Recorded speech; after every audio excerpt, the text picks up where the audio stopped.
Vic Fedeli is a PC finance critic. He joins me right now because he has something to say about the non-existent Ontario budget. Are we having a budget? Well, we're going to have a budget, I expect, sometime next month. Okay. And is it going to be tough because there's a huge debt up there at Queen's Park? Well, our debt is over $300 billion. Our deficit... Billion as in B? Billion as in B.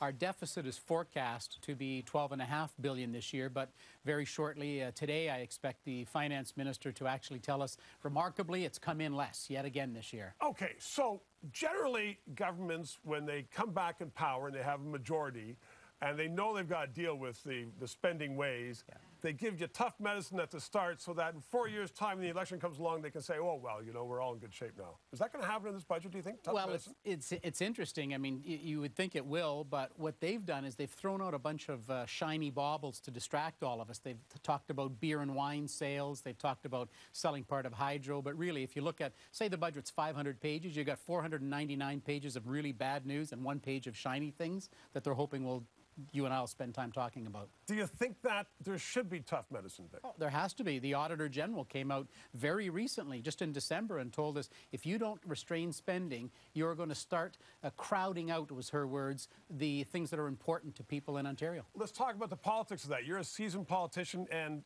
federally, let's just go back to ancient history. I mean, in the last Trudeau government, they were just spending like crazy, and then, you know, Mr. Mulroney came in, and it wasn't until another Liberal government, Critic, came in 93, that they could deal with the deficit. Before that, for 20 years, people simply didn't care. They said, just spend, we have the debt, who cares?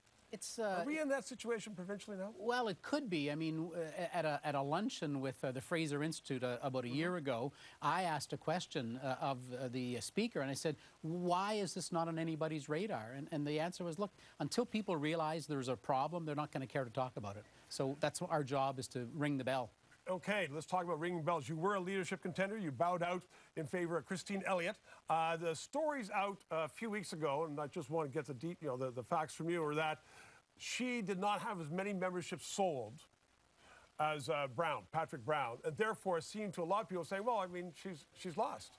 Well, it'll all depend on who's providing the numbers. The really good news in all this is at the beginning of the leadership race, when I jumped in, we had 10,000 members. Today, we have 80,000 members. Nobody disputes that number. Okay. 80,000 members. I think that's a really good sign for the party. Now, the rest of the numbers, who's got what, are being disputed by all parties. The real focus should be on, wow, we're back. 80,000 members, pretty strong. Okay, let's talk about the process now. So memberships are all sold, but there's no big convention in some big hall somewhere with everybody going rah, rah. What happens in May?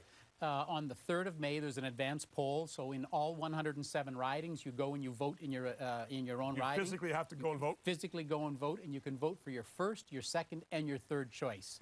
And then on the 7th of May is the actual election day if you've missed the advance poll. The 9th of May, they make an announcement, likely here in Toronto, who the winner is. It's a little less... I mean, is it going to be in a closet? On the 9th of May, will there just be a press release going out and say so-and-so? Oh, no, there'll be a convention and a lot of rah-rah, but there'll be no drama because you'll have already voted. There will be a PC's meeting somewhere in Toronto. Yes, there will be. And it'll be an exciting day. We're going to have a new leader and someone who's going to take us to 2018 and become the new premier.